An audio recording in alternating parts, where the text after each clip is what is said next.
Hello, how are you? Oh yes, I'm very well, thank you for asking. My name's Robert Lane. I'm a musician, an actor, a songwriter and a guitar tutor based in the UK. And I have a new project that I'm working on, which is a podcast which looks at creativity and making a living from working in the arts. And as part of this podcast, I've started to interview some very interesting creatives and people who work in the arts in various ways.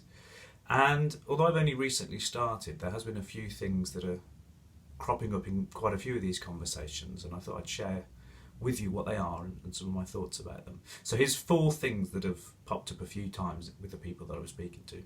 First of all, most of them will say, quite openly, that it's hard. Whether they're musicians, songwriters, actors, people who work for museums, whatever it is, working in the arts is difficult. It's not massively financially rewarding a lot of the time. It's hard to get people interested in what you might be doing. It's difficult.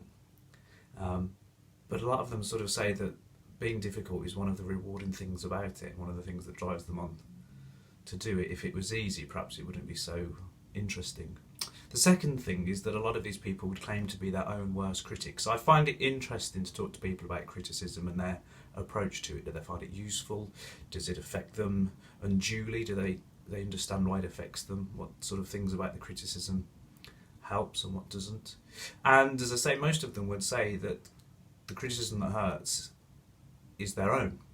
Whether they're a singer who is could be anxious about the sound of their voice or their technical abilities on an instrument, whether they are concerned they're not perhaps putting on as good a show as they could do, they're their own worst critics, and again that can push them to be better.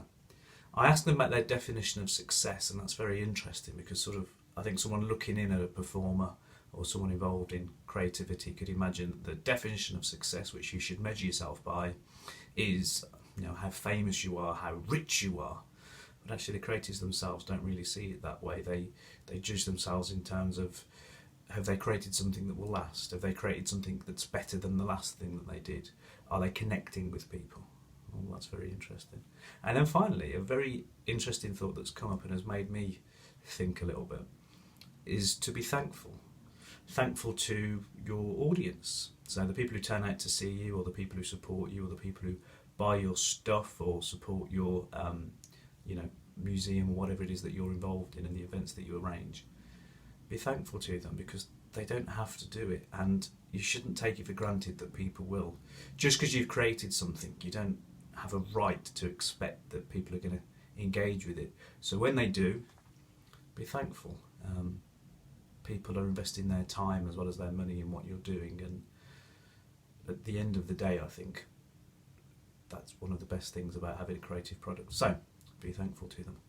Okay, I would be interested to know your thoughts on these topics. Also, if you have any suggestions for things I should be asking in future conversations, or for people you think I should talk to, please let me know. You can comment below the video, or you can get in touch with me.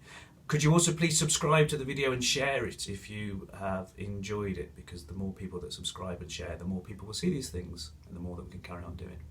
Okay, thank you very much for your time. See you soon. Goodbye.